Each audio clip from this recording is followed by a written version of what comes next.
Merci, bonsoir à toutes et à tous. Déjà encore merci pour l'invitation à Eloïsa Pérez qui m'a gentiment invité à partager avec vous mon travail, et Olivier Poncer et Aurélie Gache pour l'organisation de cette conférence. Voilà, un mot pour me présenter quand même. Donc je suis Delphine Missler, je suis directrice artistique, designer graphique et conceptrice de dispositifs pédagogiques. Alors ça peut paraître, on peut se dire qu'il y a pas mal de titres là, mais ils sont tous complémentaires et tous nécessaires. Du coup, donc pour expliquer un peu plus en détail, la partie direction artistique, c'est plutôt, on va dire, tout ce qui va être autour de l'orchestration des choses, la direction générale, la vision globale en fait d'un projet. Pour toute la partie design graphique, c'est plutôt donner forme à toutes ces idées, à ces concepts. Et la partie conception de dispositifs pédagogiques, ça va être de créer en fait des outils ou des expériences qui vont permettre de transmettre un savoir ou une idée de façon relativement engageante. En pensant évidemment aux besoins des publics et aux objectifs pédagogiques. Il ne faut pas perdre de vue tout ça, mais on va rentrer dans le détail justement après. Pour la conférence, j'ai choisi de l'intituler du concept au terrain, quand l'interaction façonne la transmission. Alors c'est un titre un peu long, mais j'ai pesé chaque mot et je vais vous expliquer pourquoi. Déjà, le segment du concept au terrain, pour moi, il évoque en fait vraiment le processus de transformation d'une idée abstraite en sa réalisation concrète. Par rapport au terrain, vraiment, c'est plutôt la partie qui incarne l'application, mais pas forcément dans sa représentation finale. Évidemment que oui, mais pas que. Il peut aussi s'agir de phases de test ou de phases itératives. Quant à l'autre partie, j'ai oublié une petite note. Quant à l'autre partie, quand l'interaction façonne la transmission, la partie interaction, c'est vraiment pour souligner plutôt le dialogue entre les individus. Quand je dis individus, ça peut être commanditaire, participant, public et toutes les parties prenantes d'un projet. Par rapport au verbe façonner, c'est plutôt là quelque chose qui indique une action plutôt active, c'est-à-dire qu'on reste pas passif par rapport à ça. Et puis enfin la partie de transmission, donc c'est évidemment le passage en fait d'un savoir ou d'une compétence par un dispositif ou une personne à un public. Donc voilà, ce titre pour moi il illustre l'idée de passer de l'abstraction à l'action, où l'interaction joue un rôle clé, et vous allez le voir dans les différents projets que je vais vous montrer. Certains de ces projets sont inédits, jamais montrés encore, pour différentes raisons dont on peut discuter après. Et je profite un peu de cette conférence pour les mettre à jour. Voilà. Par rapport à l'image, parce que celle-ci aussi, je l'ai choisie relativement consciencieusement. En fait, le fond de l'image représente plutôt la partie concept, idée, recherche. C'est d'ailleurs des phases par lesquelles en fait, c'est mon mur dans mon atelier. C'est vraiment un espace où j'ai besoin de me représenter les choses visuellement pour voir où j'en suis et prendre mes décisions, avancer en fait avec méthodologie. Et donc voilà, on va dire ce fond d'image représente un peu de manière abstraite tout ce qui vient construire une idée. Ensuite, pour le visuel en fait de la conférence, j'ai rajouté cette photo par-dessus parce que déjà, premièrement, c'est une photo qui me tient particulièrement à cœur. Donc, elle a été photographiée par Klaus Stauber, qui est donc un photographe qui est dans la région strasbourgeoise, en plus, si je ne me trompe pas. Il est intervenu en fait sur la tournée du musée mobile à laquelle j'ai participé en 2018 et dont je parlerai un peu plus en détail après. Et cette photo, en fait, c'est vraiment pour moi la représentation première de l'interactivité. Quand je parle d'interactivité, je parle en fait vraiment de ça, d'une connexion, un lien entre les individus, mais pas que. Ça peut être aussi un lien entre les individus, une expérience, ou il y a avant tout de la joie, de la complicité. C'est pour ça que cette image, je trouve qu'elle est vraiment parlante. Ils sont dans un échange juste humain et joyeux, et l'apprentissage peut que se faire en fait par la joie. Et donc par le jeu aussi. Donc il y a toutes ces questions-là qui vont être abordées tout au long de cette conférence. Alors, avant d'entrer un peu plus dans le détail des sujets, on va dire, des projets que j'ai sélectionnés pour ce soir, je voulais juste présenter un peu mon parcours personnel. On commence au début. J'ai fait un bac L en spécialité art plastique, option histoire des arts. Donc voilà, j'étais déjà prête pour ça.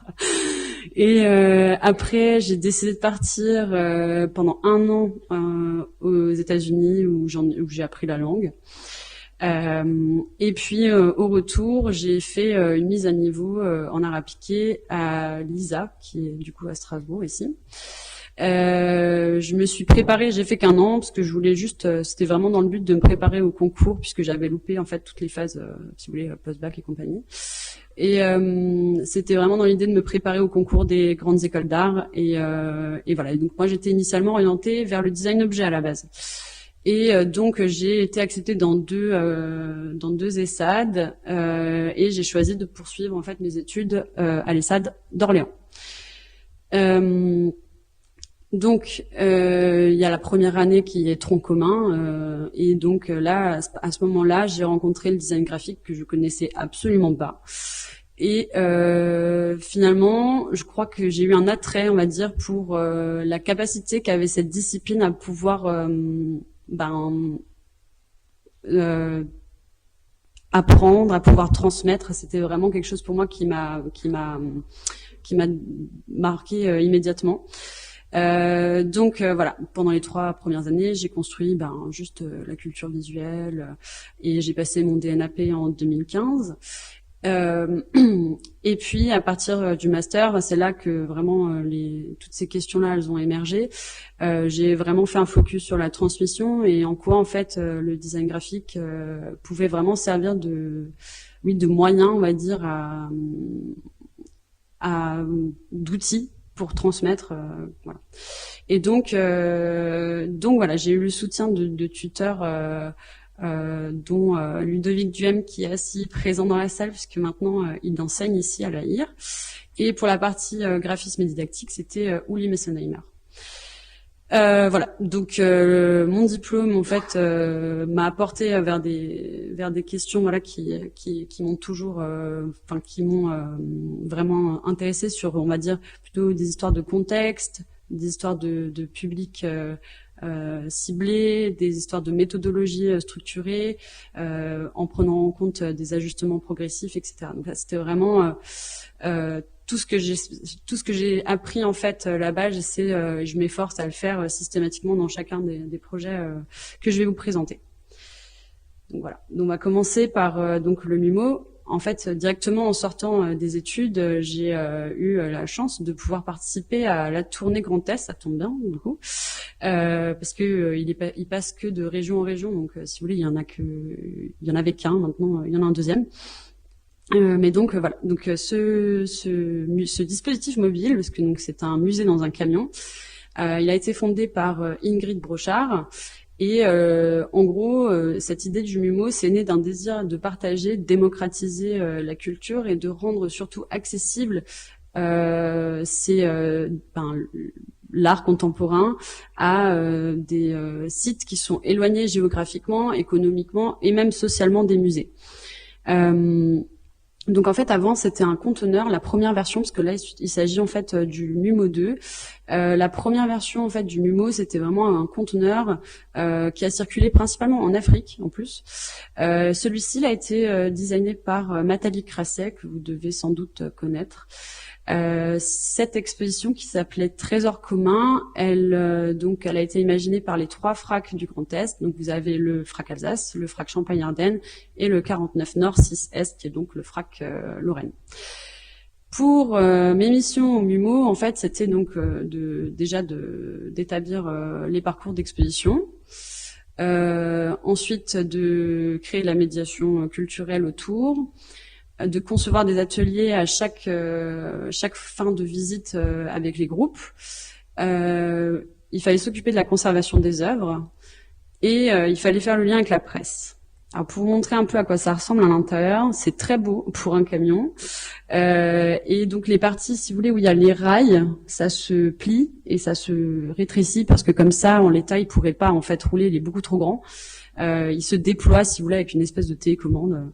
Il se déploie dans l'espace et quand en fait il est en mouvement, on décroche toutes les œuvres. Elles sont soigneusement préservées pendant le transport. Et donc ça, c'est donc les FRAC qui nous ont formés. On était 3 médiateurs sur la tournée. C'est les FRAC qui nous ont formés à la conservation de ces œuvres-là, donc avec les spécificités de chaque œuvre. Donc voilà, je vais passer quelques photos. Donc on avait beaucoup de publics très variés. C'était une itinérance de 8 mois, donc c'était très long. On a eu des publics, vous voyez ici, donc on est plutôt sur des maternelles, ici plutôt sur du public extrascolaire. Là ici personnes âgées, des personnes âgées aussi en situation de handicap, il y avait. Et à la fin, à l'issue, donc ce que je disais, c'était vraiment toujours un temps d'atelier, de rencontre en fait, pour un peu échanger autour des œuvres de manière, on va dire, informelle. En chiffres, ça donne ça. Donc on a 8463 visiteurs, dont 6090 enfants, 166 classes, 12 QPV, c'est les quartiers prioritaires des villes, 10 départements et 33 étapes. Donc c'était une très très longue tournée qui m'a apporté pas mal de choses dans mon développement déjà personnel, dans le sens où j'avais aucune idée de ce qu'était la médiation culturelle. Donc après, donc évidemment, j'ai été formée là-dessus avant de commencer, et j'ai vraiment approfondi sur des notions d'accessibilité des publics, d'accessibilité culturelle, et dans la création aussi d'outils pédagogiques. Voilà. Et donc il fallait aussi travailler dans des contextes qui étaient relativement variés, puisque on avait des publics, comme je disais, assez relativement éloignés. Donc il faut savoir aussi leur parler. Il faut savoir gérer des temps de visite qui peuvent être très très serrés. On avait des publics scolaires, on avait tout cycle confondu, même des étudiants universitaires. Et puis voilà, donc il y avait vraiment pas mal de choses différentes, et aussi un public assez particulier qui était des enfants qui étaient issus des MEX. Ce sont des maisons d'enfants à caractère spécial, et donc voilà, donc on avait même fait une veillée dans leur foyer. C'était vraiment très très chouette en moments comme ça. Il y a eu plusieurs fois sur cette tournée des moments comme ça. Donc cette aventure chez moi, en fait, elle a éveillé différentes choses. Déjà une nouvelle curiosité sur comment en fait ces expériences et ces apprentissages ils s'ancrent chez les enfants principalement. Et vraiment cette question m'a nourrie et elle a orienté du coup mes projets suivants, parce que j'avais vraiment le besoin d'aller voir ce qui se passait autour de la transmission durable en fait d'un enseignement. Donc je me suis formée à la pédagogie Montessori. Donc voilà, ce sont des formations qui sont très denses, qui concernent pas que en fait, parce qu'on parle souvent de Montessori quand on évoque le matériel, etc.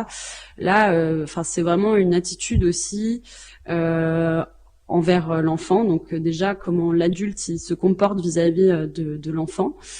Ensuite, c'est en fait, là je vous donne c'est vraiment mes cahiers que j'ai ouverts pour vous les scanner. Donc c'est vraiment du brut. Donc c'est mes notes de la formation, et voilà, vous voyez par exemple que j'ai aussi eu pas mal de modules sur comment en fait fonctionne le cerveau par rapport justement aux apprentissages, comment en fait se développe l'enfant. Aussi bien sur cognitivement, mais aussi physiologiquement, pas que je puisse comprendre vraiment toutes les étapes de développement, pour pas que je puisse attendre d'eux quelque chose qu'ils ne sont pas en possibilité de faire, pas encore. Et donc aligner plutôt l'apprentissage avec les stades de développement, qu'ils soient moteurs ou sensoriels, etc. Ou du langage par exemple aussi. Donc voilà, ça c'était les petites les petites notes de la formation pour vous montrer, voilà, on rentre quand même dans le détail, on va dire, de comment fonctionne notre cerveau, ce qui est pas forcément, enfin voilà, on le sait pas forcément, c'est plutôt intéressant. Montessori, c'est aussi beaucoup de bienveillance avec le respect du droit à l'erreur, de l'individualité de chaque enfant et une valorisation. J'ai pris, en fait, pour illustrer cette idée de bienveillance, j'ai pris cette page de mon carnet parce que je trouve que la théorie des intelligences multiples, elle est plutôt dans ce sens-là. C'est-à-dire que c'est pas parce qu'on n'est pas bon en maths que on n'est pas intelligent. Donc voilà, ça fait partie des choses. Et quand on se découvre et quand on fait découvrir aux enfants en fait qu'ils ont plein de capacités différentes autres que scolaires, il se trouve qu'il y a un regain de confiance aussi fou dans l'apprentissage et dans la confiance en soi. Voilà.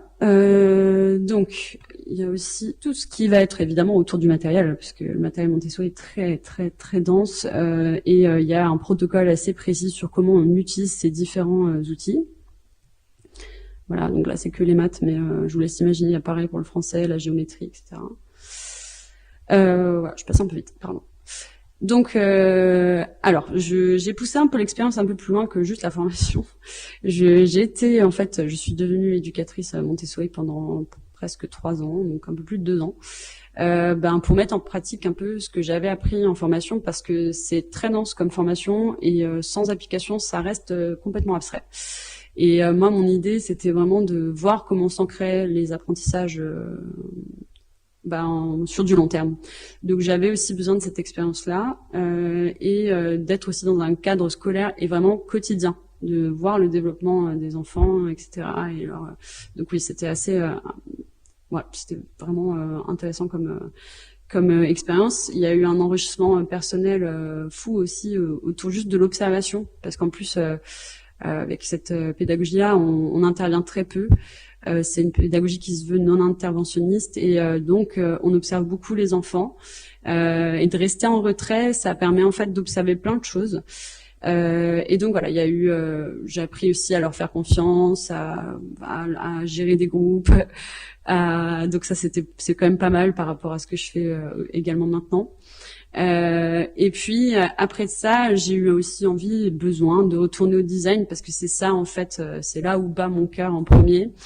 Et mais du coup, comment dire, j'ai fait le lien entre mon expérience, donc la pédagogie, et du coup le design. J'ai essayé de créer en fait un métier qui interconnecte ces deux univers que sont la transmission et la création. Et donc l'idée c'est de créer un espèce d'endroit un peu transversal où tout pourrait en fait communiquer et où les projets pourraient fonctionner dans ce sens-là. Voilà. Donc pour illustrer cette idée, je vais commencer par un outil qui s'appelle Imbric. Alors donc on a fait un petit saut en arrière dans le temps, puisque là en fait on est passé de 2019 à 2017. 2017 c'est l'année où j'ai obtenu mon DNSEP. Donc ce sont les premiers, donc mon diplôme, j'ai développé différents outils et ces recherches-là, elles font partie en fait intégrante du diplôme que j'ai présenté. Donc voilà, j'ai juste commencé cet outil à ce moment-là. Donc toujours avec des phases de test, avec des publics où là j'avais un peu moins de possibilités en étant étudiante, donc voilà, j'essayais quand même de me débrouiller pour trouver en fait des publics adaptés à ce que je voulais présenter. Donc voilà, il y a plusieurs phases de test et puis vous voyez toujours en fait cette idée voilà, on commence avec une idée et il faut absolument la tester et voir ce qui va, ce qui ne va pas partir avec juste l'idée et puis commencer directement à la réaliser. Donc ici, voilà, on est vraiment sur des phases juste du carton, voilà, découpé et puis voir un peu ce que ça donne. Donc oui, à la base, c'est donc un outil qui permet de construire des lettres, mais on est passé par différentes phases avant, les phases du tampon, découpage de lettres. Il y a vraiment eu pas mal de recherches dessus.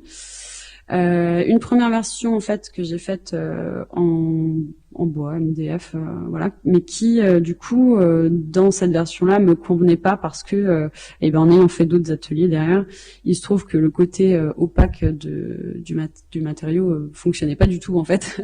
Il faut vraiment de la transparence, sinon c'est vraiment compliqué pour les enfants de pouvoir positionner correctement les pièces. Et donc on peut le voir sur la photo, donc j'avais déjà montré tout à l'heure, mais j'étais au début pas mal orientée sur des formes, on va dire, assez classiques et géométriques. Et j'ai décidé de m'orienter un peu plus vers des formes comme celle-ci ou celle-ci, et en fait de construire aussi un espèce d'apprentissage sous-jacent en plus de juste leur qualité de normographe. Donc là j'ai oublié de changer la date, mais c'est plutôt ce qui se passe par la suite. Du coup, donc déjà des pochoirs individuels pour bien en fait pouvoir prendre en compte ces formes qui sont pas du coup aussi évidentes que ça puisse paraître, puisque en fait les formes géométriques c'est assez simple à prendre en main. Quand on a des formes un peu particulières, c'est beaucoup plus difficile. Il faut plus se concentrer en fait pour faire des choses. Et du coup en 2022, j'ai réédité un brick avec donc ces pièces là pour montrer un peu le process et la notice d'usage en fait. Donc voilà, c'est un jeu de construction composé de 25 formes. Et donc voilà, on peut créer pas mal de choses avec. Et ce qui est surtout intéressant, cette partie-là, c'est d'où proviennent ces formes. Donc il y a une espèce d'explication aussi. Et elles sont issues en fait de différentes familles de caractères. Donc voilà, vous avez les trois là que j'ai choisis, Mécane, Garald et Linéal. Et en gros, l'idée c'est de construire avec ces formes-là qui sont relativement inconnues du public. Et ça me permet de pouvoir parler de quelque chose qui est relativement ignoré du grand public. Les familles typographiques, ça reste quand même quelque chose d'assez éloigné. Voilà. Du coup, il y a une affiche à l'arrière une fois que le plan est déplié complètement, une fois qu'il est plié là, et ça fait une forme de livret en fait. Si jamais je l'ai ramené après, donc on peut aussi regarder, manipuler les objets. Voilà. Donc, ok. Alors là, on est sur un autre projet qui s'appelle Totem, et ça, c'est la première fois en fait qu'on le montre parce qu'on est deux à l'avoir fait et à l'avoir conçu. Initialement, en fait, c'est pour une ONG qui est en Inde, qui est l'ONG Tara. Alors, l'histoire, c'est que Florent Berthier, donc c'est un designer objet avec qui d'une part j'ai fait mes études et avec qui d'autre part le travaille très souvent. Il est donc designer objet. Et il se trouve en fait donc il a vécu en Inde pendant 5 ans et qu'il a rencontré en fait une personne qui travaille dans cette ONG qui lui demandait en fait de parrainer des enfants qui étaient là-bas, donc parce que c'est leur moyen en fait de pouvoir financer le projet. Tara, en fait, c'est un centre d'accueil pour enfants en grande difficulté scolaire, sociale et économique. Donc effectivement c'est un endroit où de la seconde chance un peu, donc voilà, et c'est pour ça qu'ils cherchent pas mal de fonds pour pouvoir continuer à exercer leur mission sauvetage en fait. Donc voilà. Donc au niveau de la commande, alors faut savoir que Florent, puisque il n'avait pas forcément les moyens financiers en fait de soutenir financièrement le projet, il a proposé ses compétences à la place et ça a été accepté avec beaucoup d'enthousiasme, et surtout il a proposé que je travaille avec lui là-dessus sur toute la partie on va dire plus pédagogique et aussi évidemment visuelle. Donc voilà. Si on fait le récapitulatif un peu de la commande, donc on a évidemment échangé pas mal avec eux. Il y avait beaucoup de problèmes à dire sur les concepts de base. On était plutôt sur des maternelles. Il y a beaucoup de problèmes sur des concepts de base, notamment les nombres, les lettres. Qui dit lettres dit plutôt le langage. On peut aussi s'y attaquer comme ça, étant donné qu'en plus on n'a pas le même système d'écriture. Ça me paraissait un peu compliqué de pouvoir nous-mêmes traiter de l'écrit directement. Par contre, le langage, oui, parce que ça se fait avec, si vous voulez, les adultes ou les enseignants qui sont avec eux au moment T. Il y avait aussi un besoin de parler justement des couleurs, de parler des formes géométriques, de la géométrie en général. ils avaient décelé aussi un problème de repérage spatial. C'était compliqué, dans les notions au-dessus, en dessous, voilà, des petites choses comme ça, à côté d'eux, etc. Donc pour vous donner un contexte, j'ai une petite vidéo de l'association en question, de l'ONG. Ça, c'est le lieu où Tara se situe.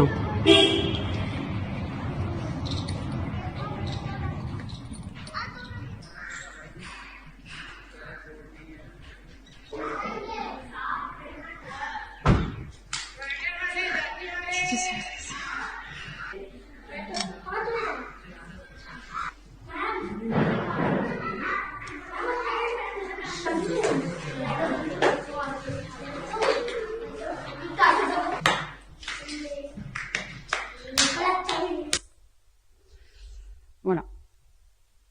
Pardon. Donc, je reprends la commande. On a rajouté en fait des petites choses après qu'on ait vu en fait cette vidéo et qu'on ait eu un peu plus de photos sur le contexte, on va dire. Bon, Florent a visité du coup le lieu, moi pas, du coup en étant ici c'était un peu compliqué. Mais donc voilà, on s'est interrogé sur aussi du mobilier. Ils ont accueilli l'idée vraiment avec grand plaisir. Et puis aussi cette idée d'objet interactif qui peut-être manquait pour en fait stimuler, on va dire, une conversation ou un échange en fait entre les enfants.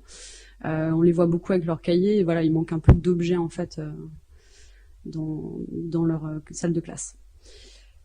Du coup, pour ce projet, on est parti tout simplement d'abord de l'architecture indienne. Voilà, en extrayant un peu des formes. Et puis les premiers dessins, les premiers croquis un peu plus aboutis, on va dire, avec son lot de problèmes. Ah, je vous le relaisse, pardon. Voilà. Et puis quelque chose d'un peu plus construit sur les formes. Donc l'idée en fait de ce projet-là, qui s'appelle Totem, c'est donc un outil qui est modulable et multifonctionnel parce qu'il sert à la fois en fait de design objet, de mobilier et à la fois de support pédagogique.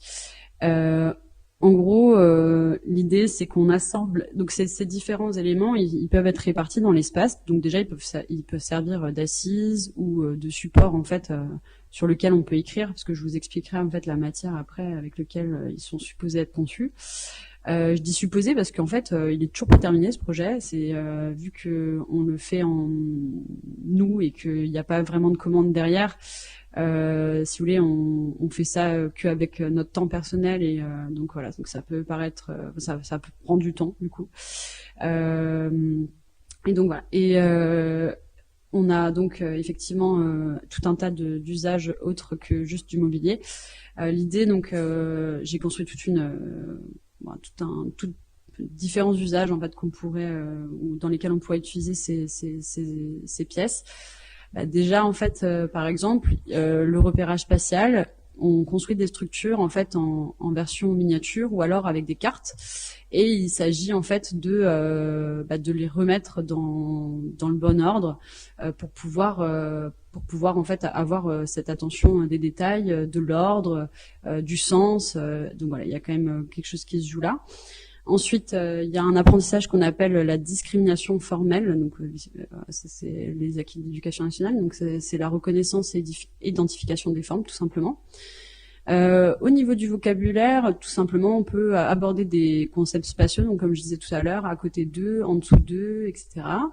Des descriptions plus détaillées, donc pour les plus âgés, ça peut être par exemple cylindre, biseau, voilà, ça peut être d'autres types de vocabulaire. Et puis la numération, par exemple, ça peut être, on commence par un élément, on en rajoute un, combien ça fait d'éléments. Si j'en retire un, combien est-ce qu'il en reste? Du coup, c'est ce genre de choses là que moi je détaille en fait quand je livre une commande comme ça. Pour la motricité, évidemment, on peut tout à fait en fait compiler pour créer des parcours, voilà, pour créer des jeux d'équilibre aussi, parce que c'est pas facile hein, quand on a 3 ans en fait de devoir se déplacer par exemple déjà avec une chose en main, de les assembler, de les superposer. Voilà, c'est des petites choses. On oublie, je pense, en grandissant, que c'est si difficile d'apprendre en fait toutes ces choses qui paraissent si évidentes. Mais donc voilà, c'est un projet qui est encore en cours, comme je le disais. On en est à la phase. Je vous montrer. Donc là, effectivement, on a fait les premières 3D. Et il se trouve en fait, donc là on est en 2022, il se trouve qu'il y a eu un bond dans le temps parce qu'on a pu toucher au projet pendant un moment. Et donc on y a retouché là cette année, début d'année il me semble. On a retravaillé un peu les pièces, on a repensé un peu tout, et puis on a mis des mises en contexte aussi comme ça.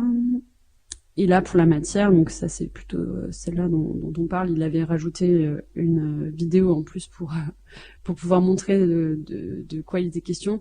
C'est vraiment une matière, on va dire, qui est à la fois rigide et en même temps, quand on appuie, elle est souple. Donc si jamais en fait ça s'effondre, puisque l'idée c'est de construire des totems, si jamais ça s'effondre, effectivement ça fait pas du tout mal. C'est comme un coussin en fait. Mais par contre, la matière, elle est en plus recouverte d'un simili-cuir qui fait que on peut facilement, sans problème, s'installer avec une feuille pour pouvoir écrire. Voilà. Ok. Deuxième pour l'ONG, la même. Donc là, on est parti en fait d'un outil beaucoup plus petit, puisque là ici c'est quand même quelque chose qui prend pas mal de place. Dans mon souvenir, en hauteur, on a 15 cm, donc il y en a trois sortes. Les plus petits font 15 cm de hauteur, ceux du milieu 30 et les plus grands 45. Voilà. Ici. Donc ici on est sur quelque chose de beaucoup plus petit, puisque les pièces en fait carrées font 6 par 6 et les rectangles font 6 par 12. Donc voilà, l'idée c'est d'avoir en fait des espèces de modules qui créent des formes, mais par l'intérieur et par le vide, et de pouvoir les mélanger en fait après, et la forme en fait elle apparaît par le vide et après construction. Il y a un système aussi colorimétrique qui permet d'identifier les pièces.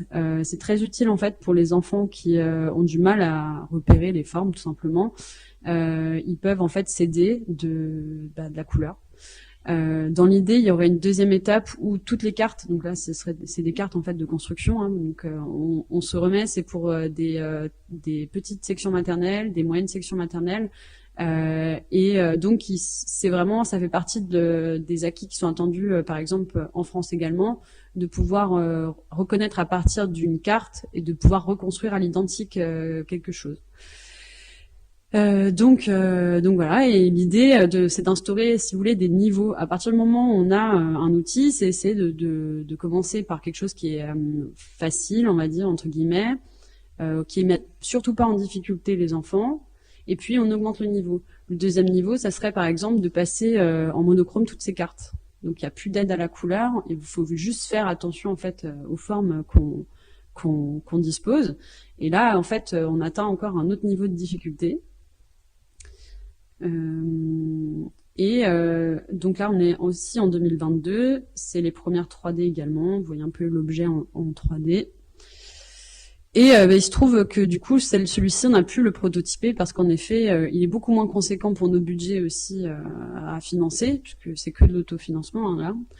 Que du coup, c'était quelque chose de beaucoup plus abordable à faire là.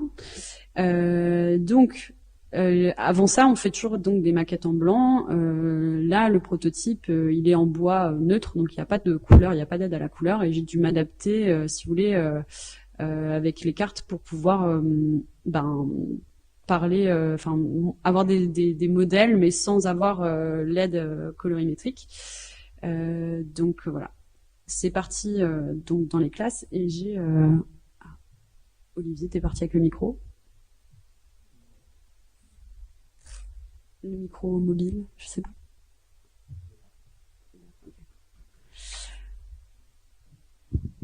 Merci. Voilà. Et du coup, ça aussi, vous pourrez venir le voir à la fin de la conférence si vous voulez. Donc, je l'ai ramené. Voilà. Par rapport à l'image, je pense que ça paraît beaucoup plus gros en fait une fois qu'on l'a en main. Mais du coup, c'est effectivement les dimensions qu'on avait de base d'imaginer. Et donc voilà, vous pouvez venir les prendre sans problème après. Donc vraiment, il n'y a pas de couleur là, c'est juste les formes pour comprendre le système d'imbrication plutôt. Hop. Et puis voilà, il y a tous les doubles.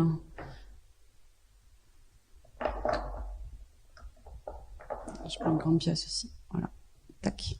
Et vous pouvez continuer comme ça. Alors, il se trouve que j'ai la chance d'être assez proche de plusieurs. Je vais changer de micro. D'être assez proche de plusieurs enseignants et enseignantes qui du coup où je peux du coup envoyer mes prototypes maintenant dans différentes écoles. Donc là c'est une enseignante qui a fait tester ça auprès de ses élèves. Ils sont en très petite section et moyenne section. Donc j'ai mis aussi juste des retours en fait directs que je peux recevoir par rapport à ce qu'elle essaye. Voilà, ils ont beaucoup aimé, sans aucune consigne d'abord, juste pour découvrir. Elle a été formée comme moi en fait Montessori, c'est pour ça la découverte libre en premier temps. C'est plutôt sympa en fait de pas avoir de consigne avec quelque chose en premier lieu, voir un peu ce que les enfants sont capables de faire. Donc toujours dans cette idée d'observation sans agir. Lui, il a construit une tour, et puis ils ont remarqué qu'on pouvait associer les formes creuses. Et c'est là où ça devient intéressant, c'est de les laisser arriver en fait à la compréhension par eux-mêmes. C'est hyper intéressant qu'on vienne pas en fait nous verser des connaissances en nous. On n'est pas, enfin, dans l'idée, c'est pas des vases quoi. Du coup, là, ils apprennent en faisant, ils apprennent par eux-mêmes, et c'est là où ça devient riche, et c'est là où ils vont s'en souvenir et remobiliser surtout la connaissance. Voilà, donc là il y a beaucoup d'échanges, mais en gros je lui demande la taille, ce qu'elle en pense par rapport à leur toute petite main. C'est vrai que du coup par rapport à la photo, ça m'a vraiment choquée sur le coup. Je me suis dit mince, c'est peut-être beaucoup trop grand. Et elle me dit pas du tout, c'est très très bien, au contraire, pour les 3-4 ans c'est parfait parce qu'ils sont pas encore, ils ont pas leur motricité qui est développée à fond à ce moment-là, donc en fait c'est super. Elle me dit c'est très bien comme ça, etc. Et puis elle me donne des petits retours, je lui propose de faire d'autres choses, etc., etc. Ici elle m'a fait une petite vidéo qu'on peut voir. Pardon, je me suis trompée. Voilà. C'est comme ça. Regarde bien l'image. Avant c'est réussi.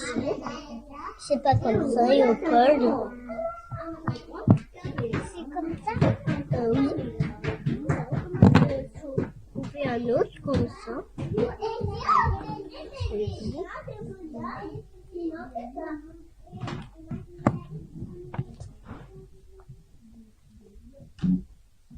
Ah, regarde que la fille. Alors, toi, tu valides, Gabriel, ou pas? Oui. Oui? Pour toi, c'est bon? C'est pareil? Ok. Tu as fini, Léopold? Donc en plus de ça, elle est enseignante, donc elle a des facilités, si vous voulez, à s'approprier les outils. Et il se trouve qu'en fait là, elle a eu une très bonne idée de pouvoir les mettre en binôme, par exemple. C'est quelque chose auquel j'avais pas forcément pensé. Et c'est ça l'intérêt aussi, c'est d'avoir en fait cette possibilité, on va dire, de partir d'un outil et de construire dessus, parce qu'il est tellement large qu'en fait on peut y coller et glisser tout ce qu'on veut et travailler différents domaines. Donc par exemple, moi j'ai proposé de travailler la géométrie. Donc on peut faire en fait des découvertes des formes par l'apparition visuelle en fait des figures géométriques qui sont dans le vide en fait. On peut aussi parler du vocabulaire, donc des formes simples, du rond, du carré, à beaucoup plus complexes. Donc il y a une rosace, il y a un hexagone aussi dans les formes. Je vais vous montrer. Bon, pour le test, on les a pas toutes faites, mais du coup voilà, la rosace, elle est ici par exemple. Voilà. Et donc avoir aussi une introduction au concept géométrique, donc que ce soit les angles, les familles de figures. Il peut y avoir des activités sensorielles, donc on peut en fait tracer au doigt en suivant la forme, ou bien en fait prendre le cube et prendre les deux pièces et passer un crayon à l'intérieur pour avoir la forme. En gros, un normographe. Après, on rappelle le contexte, et donc l'idée c'était d'avoir un outil qui fait beaucoup de choses. On peut aussi faire du repérage spatial avec cet outil-là, puisqu'en fait on se base sur des modèles et effectivement il faut refaire. Et ce qui est pas mal, c'est qu'il y a l'autocorrection, c'est-à-dire que l'adulte vient pas dire c'est faux, là tu t'es trompé. Il y a une carte qui vient valider ou non, et si jamais il y a un doute, l'adulte peut juste dire est-ce que c'est bon, regarde, t'as bien regardé ta carte, et là soit il capte l'erreur, soit en vrai c'est pas grave. Voilà. Et il apprendra ça en temps voulu. Il faut aussi lâcher des fois les choses, quoi. Après, donc oui, après il y a tout ce qui est aussi de la numération. On peut faire exactement le même principe qu'en fait totem, où on met une pièce, on en enlève une, combien il reste, etc. Voilà. Ok. Alors le prochain outil, c'est compteur d'histoire. Alors ça, c'est un jeu que j'ai développé quand justement je travaillais en tant qu'éducatrice Montessori, parce qu'il fallait que j'apprenne la littérature à des maternelles. Donc moi, comme ça, là, je sais pas faire, sauf si je passe par un intermédiaire qui est du coup l'outil. Donc voilà, j'ai pris un vieux concept, qui est assez vieux comme le monde, on va dire. C'est une histoire de cartes à compter. À partir d'une carte, en gros, on raconte des histoires. Et donc j'ai essayé alors ça c'est le prototype, première version, parce que j'avais pas beaucoup de temps en fait, si vous voulez, pour pouvoir travailler ça correctement avec eux. En fait, je m'attendais pas à ça, mais ça a trop bien marché. Ils étaient comme des dingues. Et ça pouvait être autant où chacun racontait son histoire avec un nombre de cartes qu'on tire au hasard, autant en groupe. Ils arrivaient à faire des histoires en groupe sans perdre en fait le fil, parce que c'est pour ça en fait que j'ai créé ces cartes. C'était pour aider la construction du récit, parce que lorsque l'on parle à un enfant, c'est très vague. Les histoires qu'ils racontent, elles sont vagues. On comprend pas le début, ni le milieu, ni la fin. Essayer de demander à un enfant ce qu'il a fait dans sa journée. Donc voilà. Et l'idée là, c'était d'avoir un outil qui aide à ça, à construire le récit. En gros, c'est le schéma narratif, mais en beaucoup plus soft et en beaucoup plus simple, on va dire, d'accès. Donc la première version qui a très très bien marché. Du coup, j'ai un peu plus, j'ai essayé de chercher un peu plus au niveau des couleurs, peut-être au niveau des formes. C'était toujours trop complexe, je trouvais pas assez simple. Et puis ça, c'est la version finale. Il y a une forme de simplicité et en même temps des détails dans chaque image. Donc là aussi, je l'ai ramené. Vous pouvez aller le voir à la fin. Donc voilà, il y a en gros 4 types d'images différentes, des objets, des lieux, des événements et des personnages. Et donc sur ces cartes, c'est écrit en cursive aussi, puisqu'à l'école en fait on apprend l'écriture cursive. Et quand ça c'est un vrai problème quand les enfants se retrouvent face à du script, ils sont perdus, notamment la confusion D, B. Et la confusion Q et P. Et pour pallier à ça, en fait, pour éviter de mettre les enfants en difficulté, je suis tout de suite partie sur la cursive, parce que effectivement, ça lève un problème fondamental au niveau de l'écrit. Et le but de ce jeu, c'est à la fois de commencer en fait en maternelle pour déjà juste construire l'histoire orale, et de doucement glisser en fait vers l'écrit. Donc alors ça c'est dommage parce que j'ai pas réussi à la charger. C'était une vidéo aussi qu'une autre enseignante m'avait envoyée, où effectivement, si on lit la petite description, elle explique que l'enfant en question ne parlait pas du tout en début d'année, et que en fait là dans le jeu, dans la vidéo, je pourrais la montrer après, sinon plutôt en off, puisque en plus voilà. Et là effectivement, il s'exprime pour raconter l'histoire avec ces cartes là en support. Je sais pas si j'en ai d'autres. Et une fois que tout est prêt, que le design est prêt, bah après effectivement il y a le set design et les belles photos en fait qui vont avec l'objet. Voilà. Et donc l'idée là, c'est vraiment l'adulte, il est forcément là. Et ça peut pas être un jeu où on laisse les enfants s'occuper tout seuls, puisqu'en fait il faut apprendre à construire un récit. C'est pas quelque chose qui vient tout seul. Il faut vraiment qu'il y ait un guide. Et là en l'occurrence c'est un adulte. Et donc il sert à stimuler l'imagination, apprendre à construire des récits qui captivent. Et l'idée c'est de passer un bon moment. Même des parents en fait. Alors, j'ai beaucoup d'enseignants qui l'ont pris, mais même des parents peuvent en fait compléter les rituels du soir, pas remplacer par l'histoire par exemple, mais plutôt compléter pour montrer aussi que l'enfant il peut devenir acteur de ces histoires et du coup de devoir réfléchir et pas juste être passif si vous voulez à l'écoute d'une histoire, bien que ça soit très bien d'écouter des histoires puisque ça permet aussi de comprendre le schéma narratif. Là il devient acteur et du coup c'est tout de suite beaucoup plus engageant dans la réflexion et donc voilà. Et l'idée, c'est de créer un moment, convivial, qui provoque de la joie. Ce que je disais vraiment en entrée de conférence, la joie, c'est très important. Et que donc, en fait, on ait envie de répéter cette action et que ça ne devienne pas quelque chose de fastidieux. Donc, ça vient un peu épauler, si vous voulez, toute la partie scolaire qui peut être un peu lourde et parfois très mal vécue par certains enfants, surtout au niveau du langage. Et là, en fait, dans ce jeu, vous pouvez le voir après, je propose plein de pistes pédagogiques à l'intérieur pour varier les parties. Ça va par exemple juste simplement de la variation de la voix, prendre des voix aiguës, graves, faire parler ses personnages, créer des dialogues. Ça peut être aussi du mime, engager le corps aussi. Et là, c'est là où en gros tout ce que j'ai fait avant et en complément du design, ça me sert parce qu'en fait, je propose pas juste un outil, je propose une manière de s'en servir, je propose des scénarios, des protocoles où du coup il y a vraiment une autre dimension et à partir, comme je disais, d'un simple outil, on peut créer et tisser toute une constellation de choses et de savoir et aider beaucoup plus facilement les enfants à acquérir des connaissances difficiles. Voilà.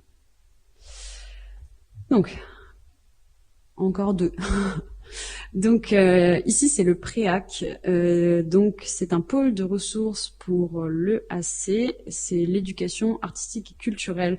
Alors ça en gros c'est un dispositif qui a été mis en place par l'État, qui permet de promouvoir en fait dans les classes, donc dans les écoles, des actions artistiques et culturelles. Et de faire en fait une rencontre entre un artiste et des œuvres avec les enfants, parce que je pense qu'ils se sont effectivement rendus compte que c'était pas forcément assez fait, que parfois, comme je disais, il y a certaines zones qui sont géographiquement éloignées, économiquement et socialement en fait des sites de culturels. Et donc là, c'est vraiment les artistes qui entrent et qui poussent la porte en fait des salles. Donc voilà. Et donc là, le Préac, c'est un pôle de ressources, c'est-à-dire que ce sont des enseignants ou des référents culturels qui sont venus assister à ce Préac, qui est une formation en fait de 3 jours. Je crois que je l'ai écrit, 3 jours de formation.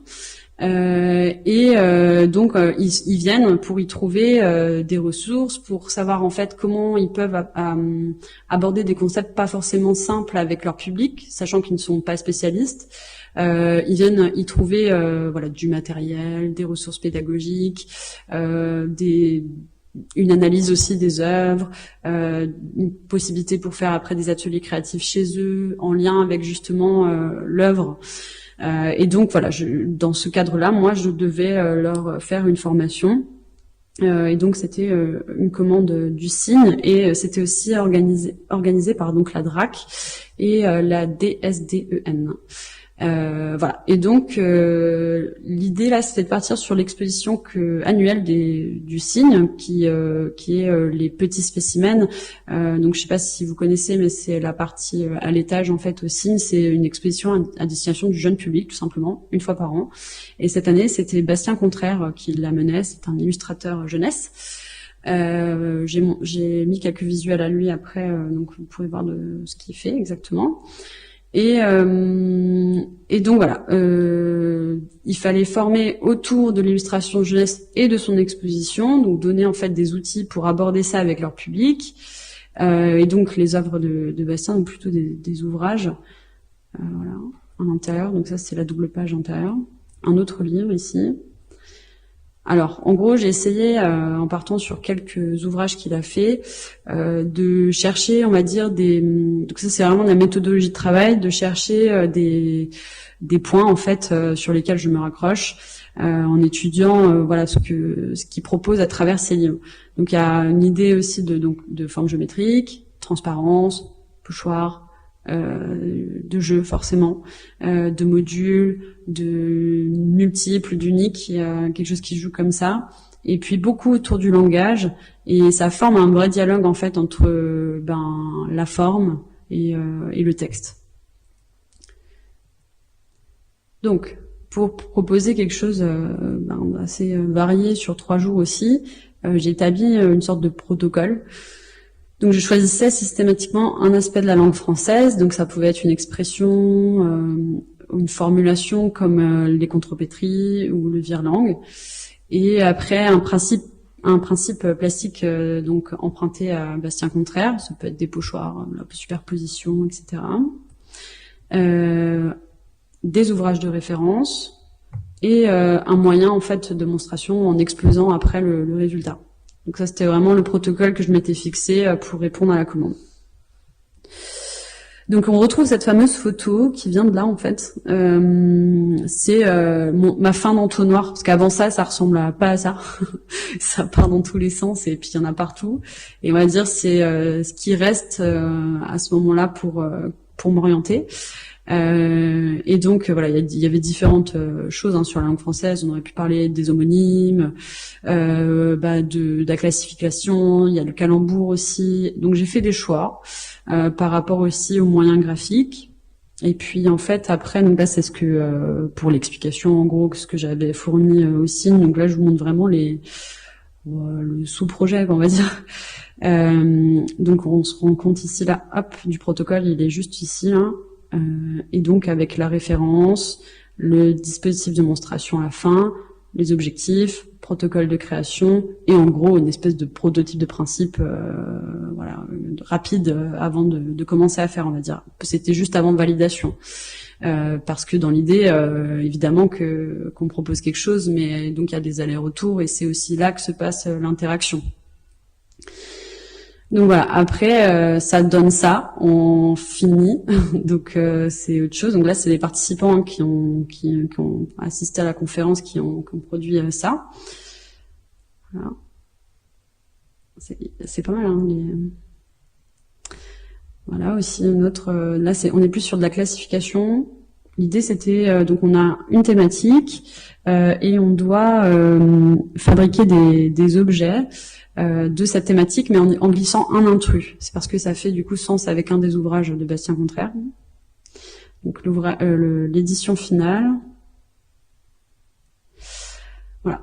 La dernière partie, et là c'est la fin, et en plus de ça, c'est un projet que j'ai pas encore montré du tout, puisqu'il est en cours. C'est aussi pour le signe, et c'est en continuité en fait du préac. C'est la même thématique autour de l'illustration jeunesse, mais plutôt dans son ensemble, c'est-à-dire qu'on fait pas un focus sur l'œuvre de Bastien Contraire, mais voilà, on est très large dessus. Donc le public, il doit être, donc c'est une sorte de mallette pédagogique, si vous voulez, qui va être envoyée dans différents sites à la demande des personnes. Et donc le public, c'est un public de 6 à 14 ans, donc c'est très large. Et pour un nombre de participants de 10 à 12, sachant que il y a quand même écrit que ça peut aller jusqu'à 25 en fonction des classes, quoi. Ce qui est demandé, ce qui est attendu, c'est donc un scénario détaillé plutôt sous forme de livret pédagogique, donc la mise en page aussi éditoriale, les outils pour animer l'atelier, et puis prendre en compte les contraintes matérielles des enseignants qui est relativement restreinte.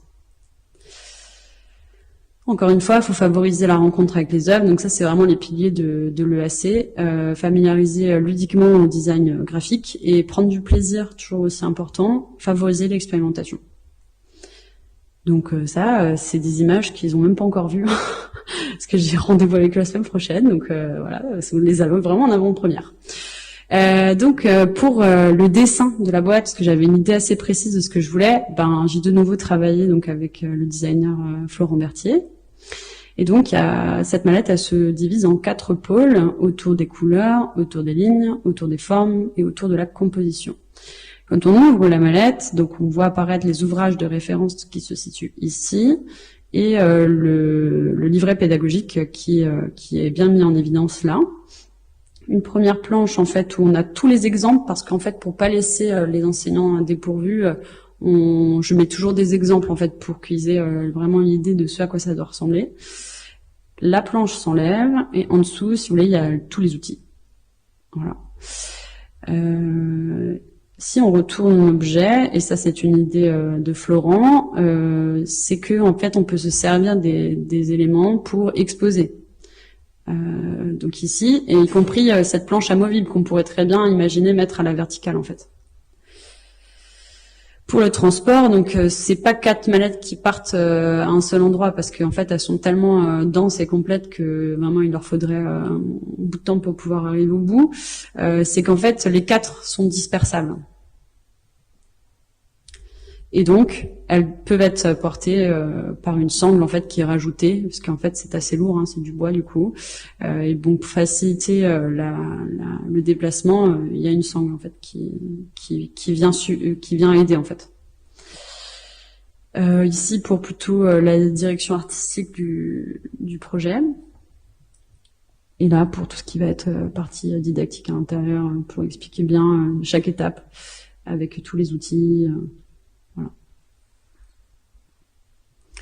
Voilà. Pour faire une conclusion, pardon. Vous avez applaudi trop vite, je pense. Pardon. Du coup, pour faire une petite conclusion rapide, c'est que pour revenir sur ce principe d'interaction, c'est pas que en fait avec directement les publics, mais ça peut être aussi avec le commanditaire, et c'est là où ça devient intéressant de construire ensemble. C'est aussi du coup voilà, pour moi c'est un moteur essentiel de pouvoir tester aussi ce que je propose, et puis voilà, d'essayer d'avoir des approches, je peux pas tout le temps, mais avoir la plupart du temps des approches itératives, donc avec répétition, des phases de test, etc. Et voilà, donc je suis très contente du métier que j'ai réussi à créer, et voilà, donc j'espère que ça continuera longtemps comme ça, et je vous remercie de m'avoir écouté ce soir et d'être venu à ma conférence. Merci beaucoup.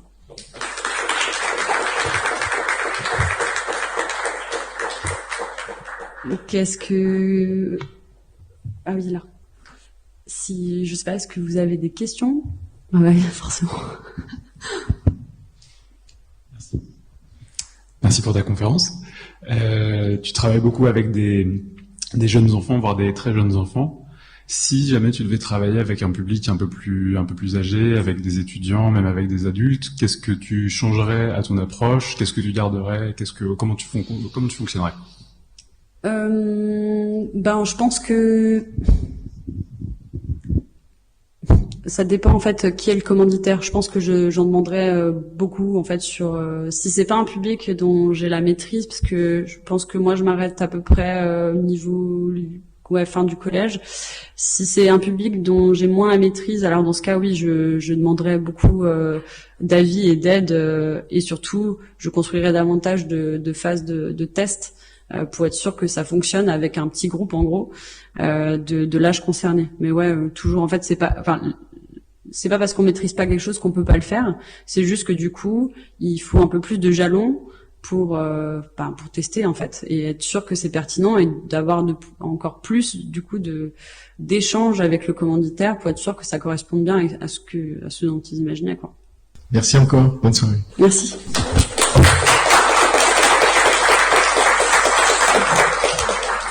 Merci.